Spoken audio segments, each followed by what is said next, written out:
출애굽기 3장 14절 우리 함께 읽도록 하겠습니다. 하나님이 모세에게 이르시되 나는 스스로 있는 자이니라. 또 이르시되 너는 이스라엘 자손에게 이같이 이르기를 스스로 있는 자가 나를 너희에게 보내셨다. 아멘. 오늘은 하나님을 아는 지식 제7장 변치 않으시는 하나님 두 번째 시간으로 우리가 함께 말씀 나눠보고자 합니다.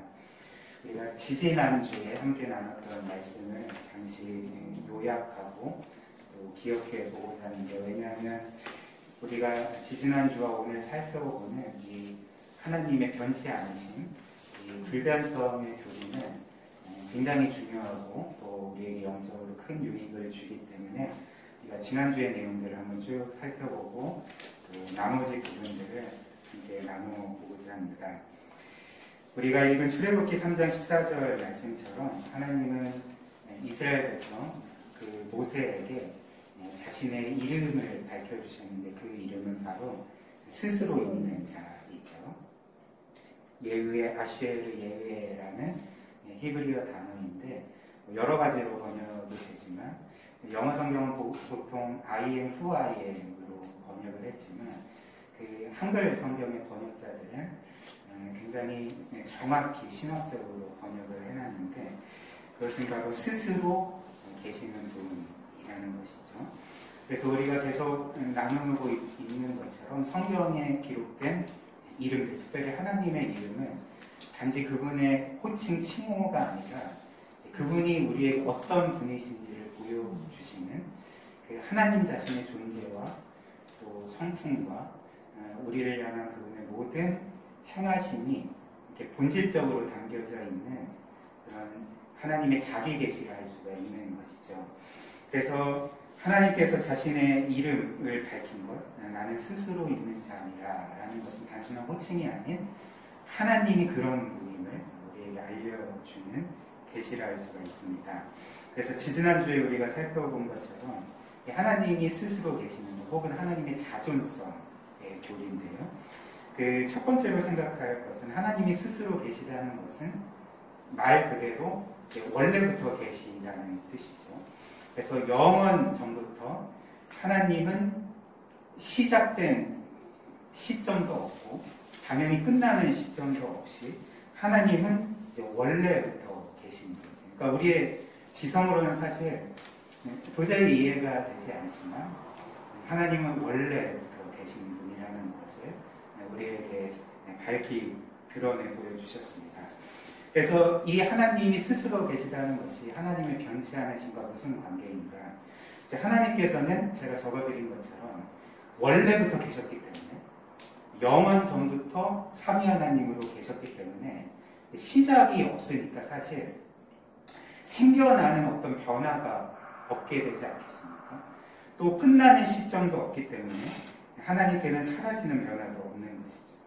그래서 하나님께서 스스로 계시다는 것은 바꿔 말하면 하나님이 영원하시다는 뜻인데, 영원하다는 것이 말 그대로 시작도 없고 끝도 없을 뿐만 아니라 사실 시간을 초월하는 것이죠. 하나님께서 이 세상을 창조하실 때 사실 시간과 공간이라는 것 자체도 하나님의 창조물이었기 때문에 하나님은 그 모든 시공간을 초월해 계시는, 시간에 얽매이지 않는, 시간 안에 있는 것들은 생겨나고 사라지는 것을 반복하지만 하나님은 원래부터 계신 영원하신 하나님이시고 그렇기 때문에 변치 않는 분이라는 것이죠. 그리고 두 번째로 하나님께서 스스로 계시다는 것은 모든 면에서 부족함이 없이 무한히 충만하신 분임을, 완전하신 분임을 우리가 알게 되는 것이죠.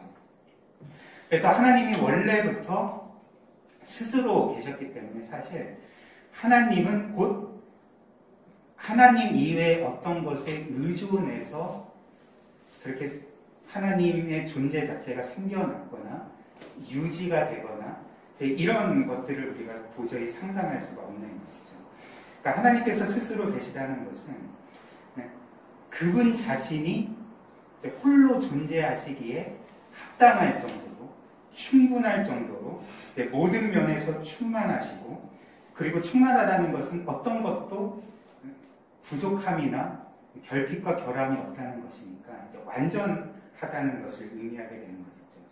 그래서 하나님은 제가 적어드린 것처럼 이제 더 나은 존재로 발전되거나 혹은 더 못한 존재로 쇠퇴되거나 이런 것들을 우리가 하나님과 관련해서는 도저히 생각할 수 없게 되는 것입니다. 그러니까 하나님은 그 자체로 완전하시고 무한히 충만하시고 그래서 그분 자체로 그 영원토록 완전한 존재로 계시다는 것이죠. 그리고 세 번째로 이렇게 하나님만이 스스로 계시기 때문에 이제 하나님 이외의 모든 것들은 결국 하나님으로부터 나온 것이라고 우리가 생각할 수 있지 않겠습니까? 그래서 하나님만이 스스로 계시는 독립적인 분이시고 이제 하나님 이외의 모든 것들은 이제 하나님을 전적으로 의존하고 있는 것이죠. 그래서 하나님께서 모든 것에게 생명을 주시고 또 활동케 하시고 그리고 그들에게 필요한 모든 것들을 공급해 주시는 분이 하나님이시므로 그래서 모든 것은 이렇게 하나님께 전적으로 의지하고 있는 것입니다. 그래서 로마서 11장 35절 36절을 보면 이렇게 말씀하죠. 누가 주께 먼저 그려서 갚으심을 받겠느냐.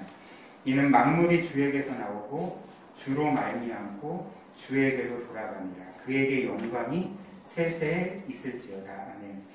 하나님께서 영원전부터 스스로 계신 그런 가운데 만물이 그 하나님에게서 나왔죠.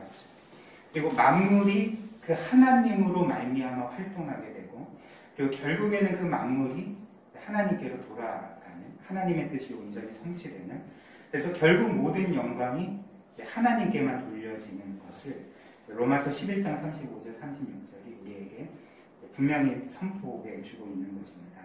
그래서 이처럼 영원부터 영원까지 스스로 계시고 무한히 충만하시고 완전하신 하나님은 따라서 모든 면에서 변함이 없는 분이심을 우리가 깨닫게 되는 것이죠.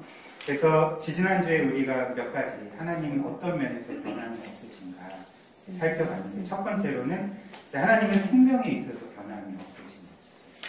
하나님은 생명 자체이신 것입니다. 완전한 생명, 무한한 생명, 그래서 더해질 것도 없고 감해질 것도 없는 그 자체로 무한하고 영원한 생명이신 것이죠.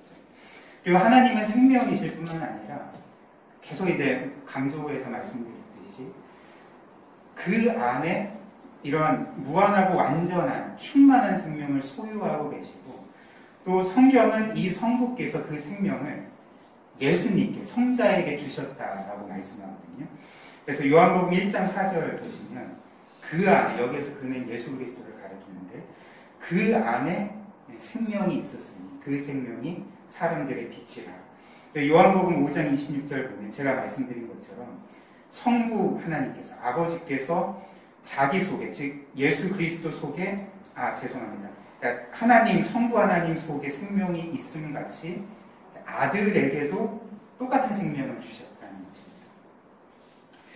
그래서 사실 이 세상에 살아있는 모든 것들은 사실 생겨난 시점, 태어난 시점이 있고 또 그 생명이 이렇게 왕성한 활동을 이어가게 하다가 결국에는 쇠하여지고 죽게 되고 소멸하게 되지 않습니까? 이 세상의 모든 것들이 이렇게 어떤 면에서는 불완전한 생명을 갖고 살아가는데 하나님은 생명 자체이시라는 것이죠.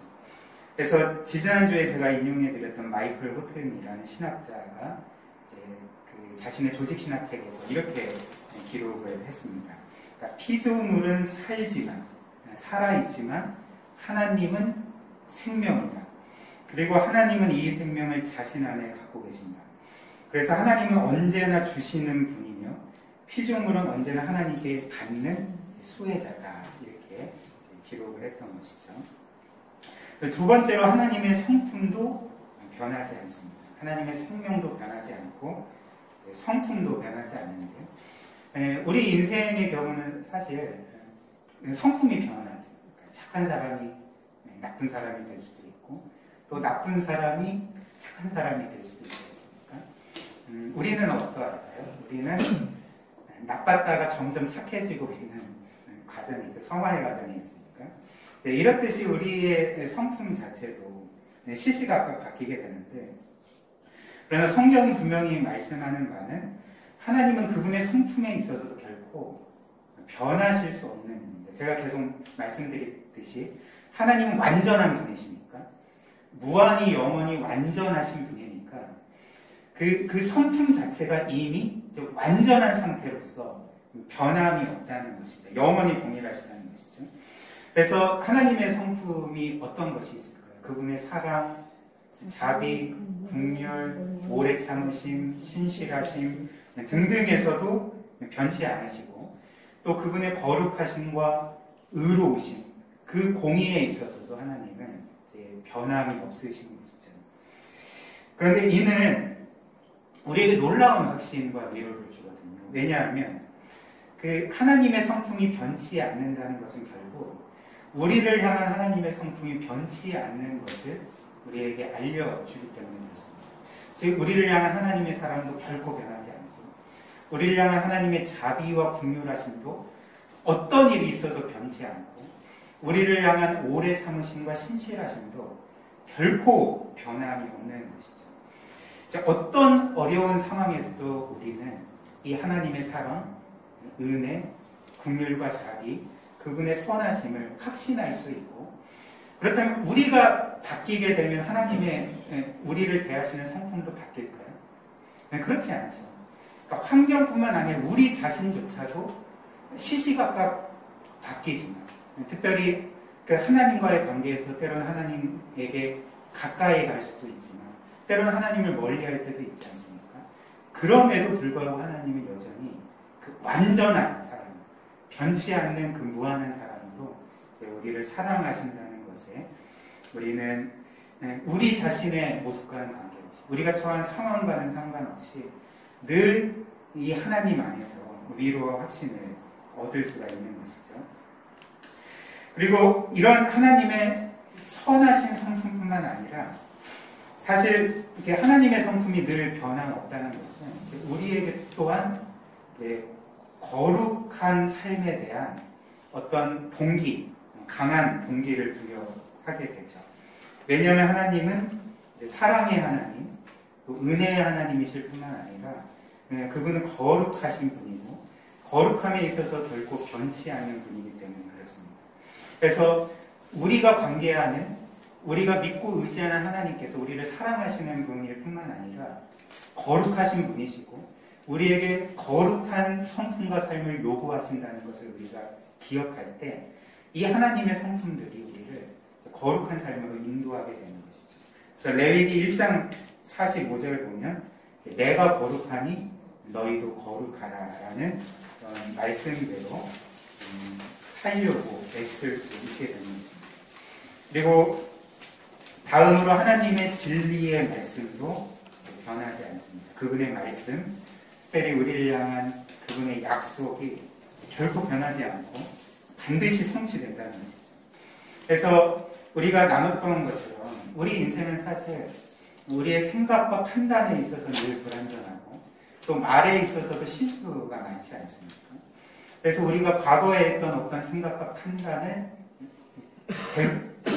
되돌릴 수 있고 얼마든지 바꿀 수 있고, 우리가 했던 말도 이제 다시금 취소할 수 있는, 약속을 취소할 수 있는 것이 이제 우리인데, 하나님께는 그런 일이 결코 일어나지 않는다는 거죠. 하나님의 생각도 그렇고 판단도 그렇고 하나님의 말씀도 그렇고 이것이 다 하나님의 진리이지 않습니까? 그래서 하나님은 자신의 그런 생각과 판단과 말씀에 있어서, 진리에 있어서 결코 변하실 수 없는 분이라는 것이죠. 왜냐하면 제가 적어드린 것처럼 하나님은 어떤 말씀을 주실 때, 우리에게 어떤 약속을 하시고 우리를 향해 어떤 계획을 세우실 때에 그분의 무한하고 완전한 지혜와 지식 가운데 계획을 세우시고 말씀을 주시고 약속을 주시기 때문에 하나님께는 더 나은 생각이라는 것은 결코 있을 수가 없는 것이죠.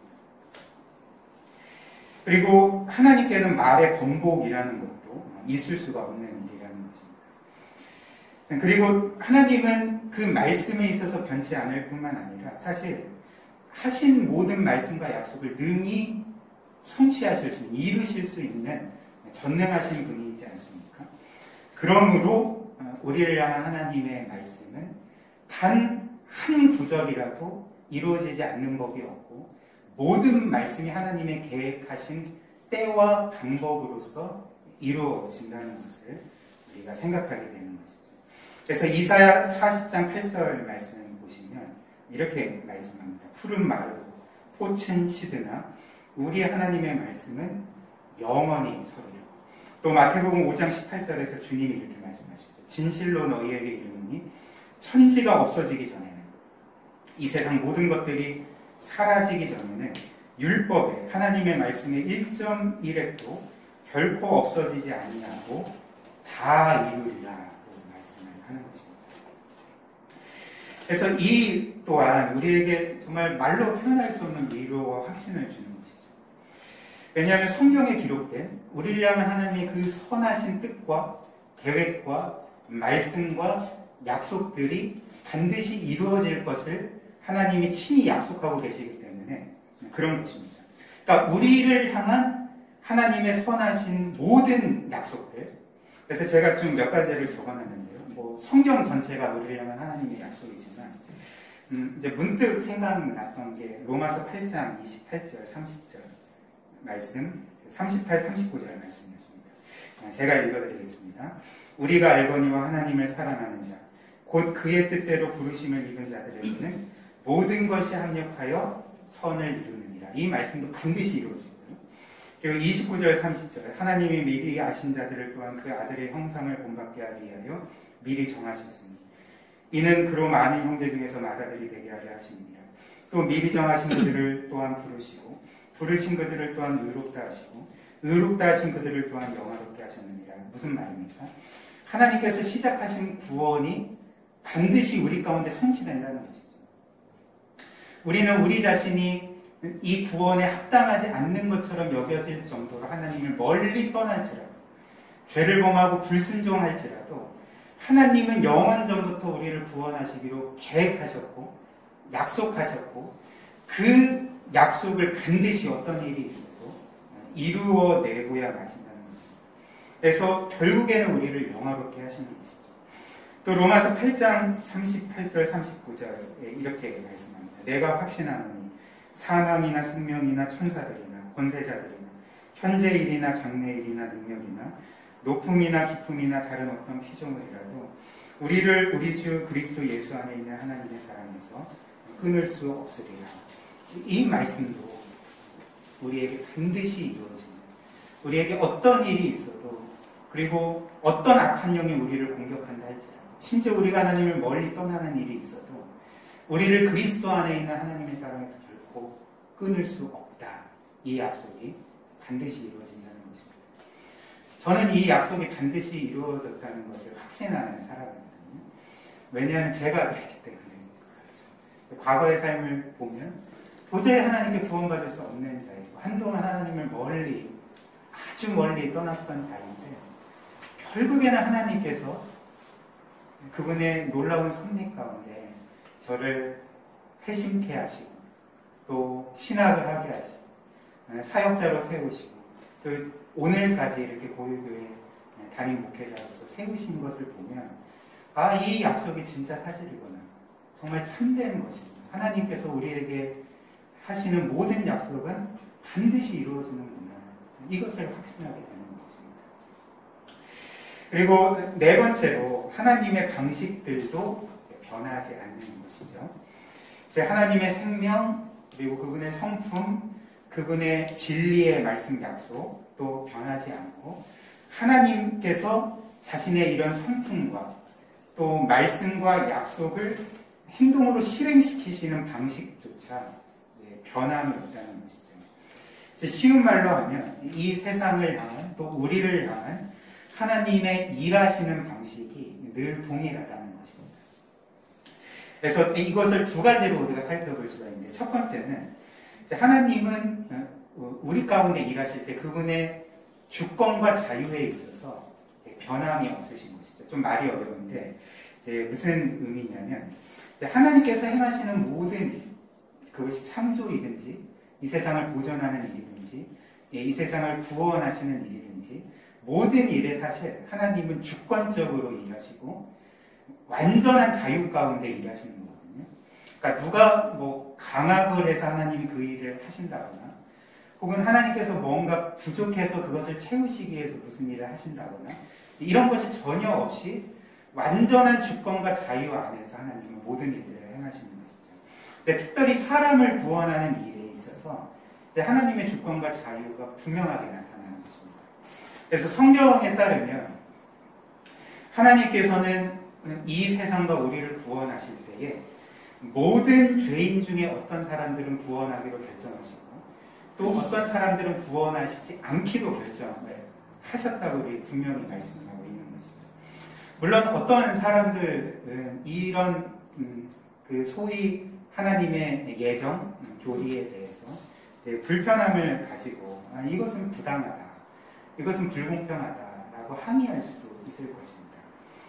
그러나 우리가 이제 곰곰이 좀 생각해 볼 것이 하나님께서 어떤 사람들은 구원하시고 어떤 사람들은 구원하시지 않는 것이 정말 부당한 것일까요? 정말 불공평한 것일까요? 그렇지 않습니다. 왜냐하면 뭔가 부당하다, 불공평하다라는 말은 어떤 때 쓰는 거냐면 내가 어떤 것을 마땅히 누리고 받아야 될 권리가 있는데 그것을 받지 못할 때, 누리지 못할 때 이거는 부당합니다. 불공평합니다라고 말하지 않습니까? 그런데 하나님께서 모든 어떤 사람들은 구원하시고 어떤 사람들은 구원하시지 않는 것이 사실 불공평하거나 부당한 일이 아니라는 것이죠. 왜냐하면 하나님께서는 사실 자신에게 반역한 모든 죄인들을 반드시 구원하셔야 될 어떤 의무도 없으시기 때문에 그렇습니다. 그러니까 죄인들 편에서도 반드시 이 구원을 받아야 될 어떤 권리가 없기 때문에 이것 자체가 부당하거나 불공평한 게 아니라는 것이죠. 오히려 모든 사람이 하나님께 반역했기 때문에 하나님을 원수로 대하기 때문에 사실 모든 사람이 마땅히 받아야 될 것은 하나님의 심판인 것이죠. 따라서 하나님이 어떤 사람을 구원하신다면 그것은 그가 마땅히 받아야 될 것을 준다기보다는 이제 은혜로서 구원을 주시는 것이라 할 수가 있겠죠. 그래서 제가 좀 예 하나가 생각이 났는데 만약에 의진이가 생일을 맞이해서 오늘이 생일이라고 합시다. 의진이가 생일인데 그러면 박유미 집사님이 이제 생일 선물을 정성스럽게 준비해서 의진이에게 주지 않겠습니까? 근데 제가 그걸 보고 나도 줘요 집사님 그러면 좀 뭔가 굉장히 당혹스러울 거잖아요. 근데 제가 막 이렇게 하면 왜 의진이만 주고 나는 안 주냐고 나도 받고 싶다고. 근데 사실 제가 이런 요구를 하는 것 자체가 어떤 마땅한 권리라기보다는 억지죠. 왜냐하면 저는 그걸 요구할 수 있는 권리 자체가 없지 않겠습니까? 근데 박유미 집사님이 저를 불쌍히 여기셔서 저에게 선물을 줬다면 그래서 저의 마땅한 권리를 받은 것이 아니라 은혜로 준 것이죠. 하나님도 이렇게 사람들을 구원하신다는 것입니다. 그래서 하나님께서는 모든 죄인들 중에서 어떤 부류의 사람들을 구원하기로 결정하셨는데 그 이유는 이제 그들 자신이 뭔가 남들보다 선하거나 의롭거나 혹은 더 훌륭하거나 그런 이유 때문이 아닌 것이죠. 똑같은 죄인임에도 불구하고 똑같이 아무 희망 없이 살아가던 자들임에도 불구하고 하나님은 그 중에 일부를 사랑하시고 구원하기로 결정하시고 실제로 그들을 구원해 주신 것이죠. 그래서 이것 자체가 구원받은 자들에게는 전적인 은혜가 되는 것입니다. 그래서 모든 영광을 하나님께 돌리게 되는 것이죠.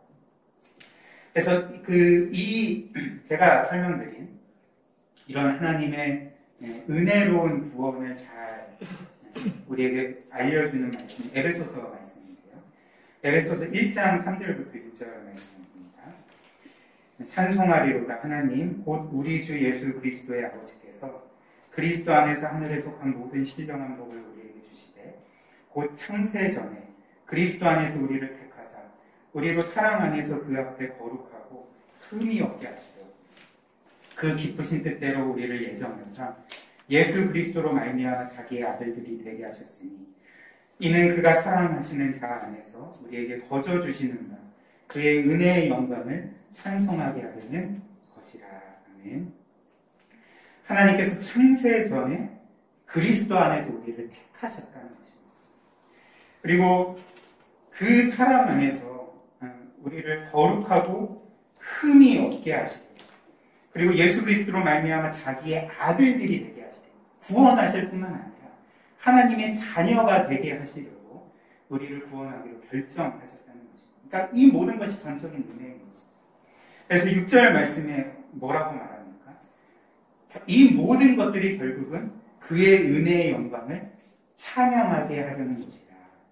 우리로 하여금 하나님께 모든 영광을 돌리게 하시기 위해서 이런 은혜를 베푸셨다는 것입니다. 그리고 두 번째로 하나님의 거룩한 사랑을 우리에게 행하시는 면에 있어서도 변함이 없으신데요. 하나님께서는 우리를 사랑하실 때 늘 사랑하시고 동일하게 사랑하시고 그래서 그 방식, 사랑하시는 방식에는 변함이 없습니다. 근데 우리가 늘 기억해야 될 것은 사실 하나님은 사랑이실 뿐만 아니라 하나님은 빛이시잖아요. 하나님은 거룩한 분이잖아요. 그렇기 때문에 하나님의 사랑은 사실 거룩한 사랑인 것이죠. 그리고 하나님은 거룩한 사랑 자체이시기 때문에 사실 우리를 사랑하실 때에 우리를 거룩하게 사랑하시고 우리를 거룩하게 사랑하신다는 것은 우리를 거룩하게 빚어가시는 우리를 거룩하게 변화시키시는 목적을 가지고 우리를 사랑하신다는 것입니다. 그래서 제임스 테커가 이와 관련해서 이렇게 기록을 했는데요. 좀 길지만 제가 읽어드리겠습니다. 하나님은 여전히 사랑하시는 사람들에게 복을 주시되 그들을 겸손케 하셔서 모든 영광이 그분만의 것이 되도록 하십니다. 하나님은 여전히 자기 백성의 죄를 미워하시며 그들의 마음에서 타협과 불순종을 버리도록 하기 위해 모든 종류의 내적, 외적 고통과 슬픔을 사용하십니다. 하나님은 여전히 자기 백성들과 교제 나누기를 원하시며 그들이 다른 것을 사랑하지 않고 하나님을 사랑하도록 하기 위해 슬픔과 기쁨을 그들에게 보내신다. 하나님은 여전히 신자들로 하여금 그분이 약속하신 선물을 기다리도록 하심으로써 그리고 그것을 얻기까지 끈질기게 기도하지 않을 수 없도록 하심으로써 그들이 그 선물을 귀중히 여기도록 가르치신다. 그러므로 하나님은 성경에서 자기 백성과 관계를 맺으시는 것처럼 지금도 여전히 동일한 방식으로 그분의 백성과 관계를 맺으신다. 이렇게 말했습니다. 자, 하나님의 사랑은 그 거룩한 사랑은 사실 우리가 원하는 모든 것들을 들어주거나 또 우리가 원하고 바라는 대로 우리의 인생을 그렇게 이루어지도록 우리가 바라는 대로 살 수 있게 해주시는 그런 사랑이 아닌 것이죠. 한번 생각을 해보십시오. 만약 우리가 이 땅을 살면서 하나님의 사랑으로 인해서 내가 원하는 것들을 다 얻고 내가 바라는 것들을 다 이루면서 살면 그 인생이 어떻게 되겠습니까? 망가지게 되는 것이죠.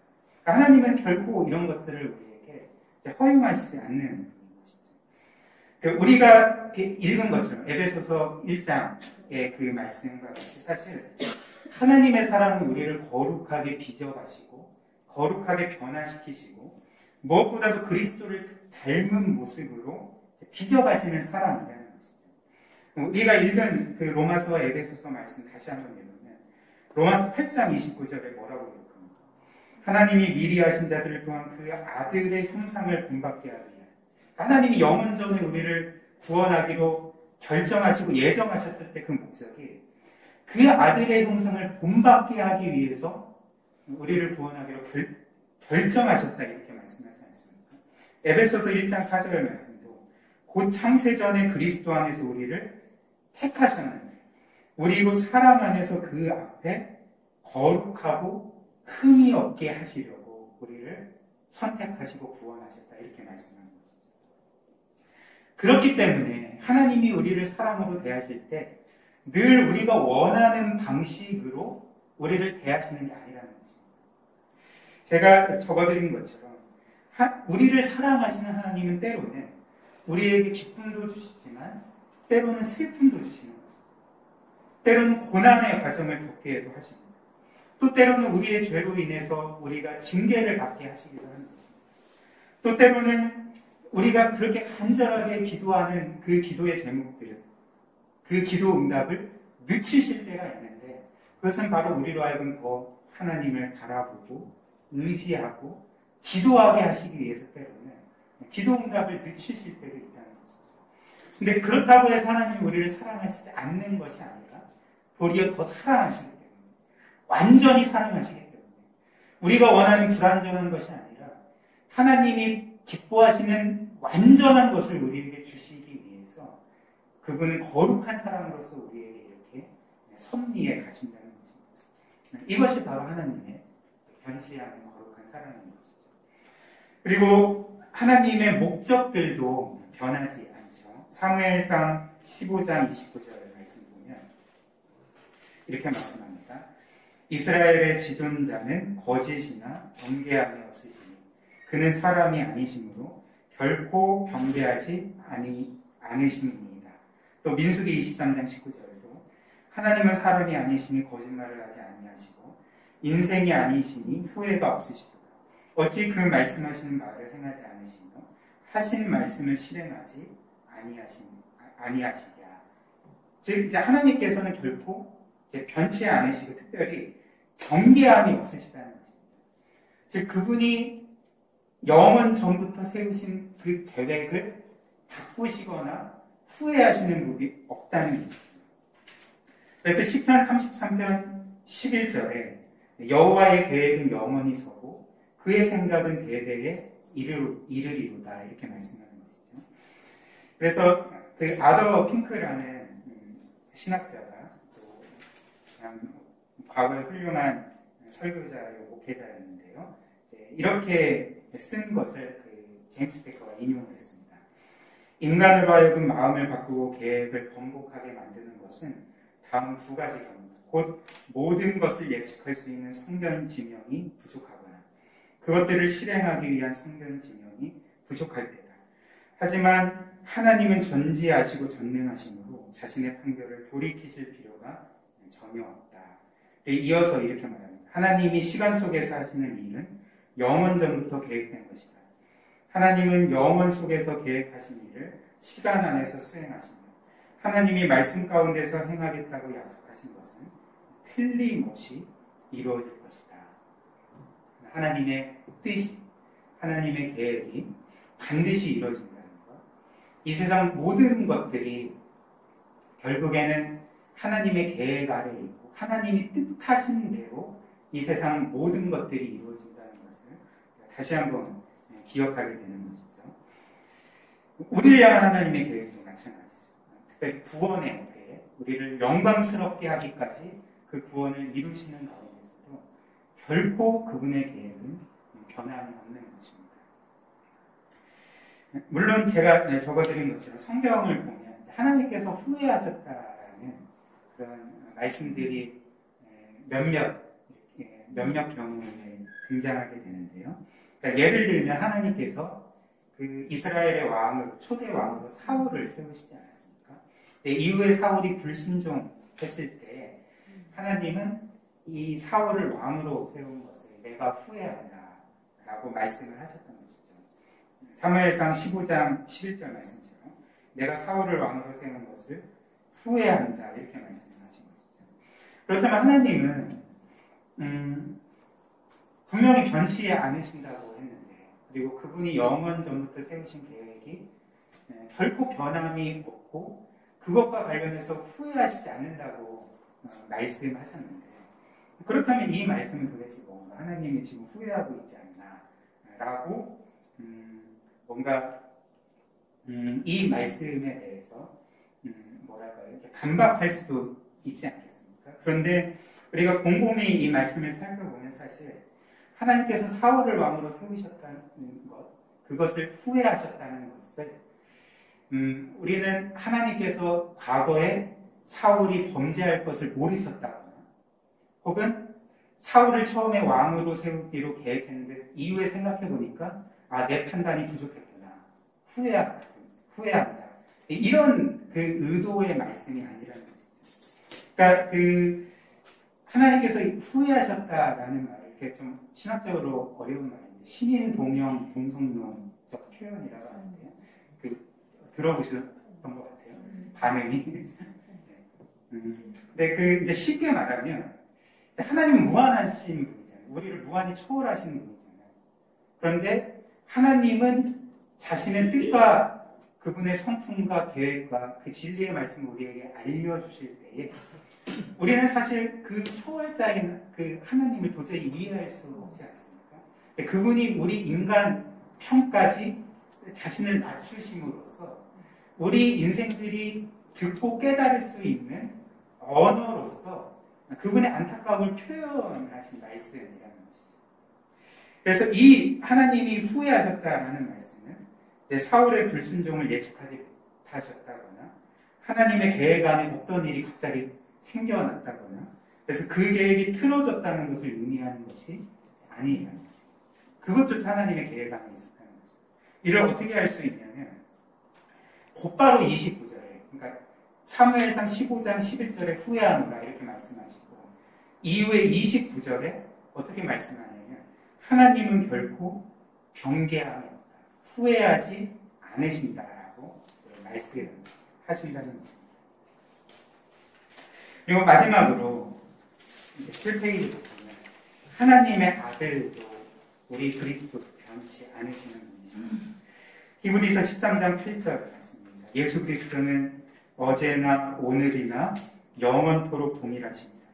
그리고 히브리서 7장 25절도 이렇게 말합니다. 그러므로 자기를 힘입어 하나님께 나아가는 자들을 온전히 구원하실 수 있으니 이는 그가 항상 살아계셔서 그들을 위하여 간구하시니라 이렇게 말씀하고 있는 것입니다. 무슨 말입니까? 하나님이신 그리스도께서 그분 자신이 변치 않으실 뿐만 아니라 우리를 향해 가지신 그분의 모든 선한 성품과 계획과 그분이 우리를 위해 이루신 그 모든 것들이 결코 변함이 없다는 것이죠.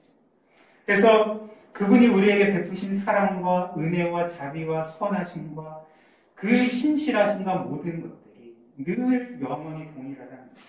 특별히 그 그리스도께서 우리의 죄를 짊어지시고 십자가에 못 박혀 죽임을 당하실 때에 우리를 향해 가지셨던 그 사랑이 여전히 우리 가운데 역사하게 되고 그래서 그 동일한 사랑으로 여전히 우리를 사랑하시고 귀하게 여기시고 여전히 우리를 위하여 그렇게 중보하시고 우리 가운데 성령으로 역사하시면서 우리의 모든 삶을 이끌고 계십니다. 우리가 기억하게 되는 것이죠. 그리고 우리 편에서도 그리스도께서 늘 동일하신 분이기 때문에 늘 영원히 완전하게 변함없이 우리를 사랑하시고 우리를 귀하게 여기시는 분이기 때문에 우리는 그 영원한 대제사장이신 그 예수 그리스도께 언제나 동일한 믿음을 가지고 동일한 담력을 가지고 나아가 그분의 은혜를 구하고 또 누릴 수가 있게 되는 것입니다. 바로 이 예수 그리스도 때문에 우리가 여전히 이렇게 신앙 안에서 하나님을 예배할 수 있고 이 예수 그리스도가 있기 때문에 우리가 하나님께 기도할 수 있고 이 예수 그리스도가 있기 때문에 우리가 하나님께 입양된 자녀로서 불림받은 그분의 상속자로서 그 삼위 하나님과 영적인 그 기쁨의 의지를 누릴 수가 있게 되는 것입니다. 이 모든 것들이 결국에는 하나님이 변치 않으신 분이기 때문에 우리 예수님이 변치 않으신 분이기 때문에 우리를 변함없이 그렇게 선대하시고 은혜로 대하시기 때문에 우리가 누리는 모든 복과 은혜인 것입니다.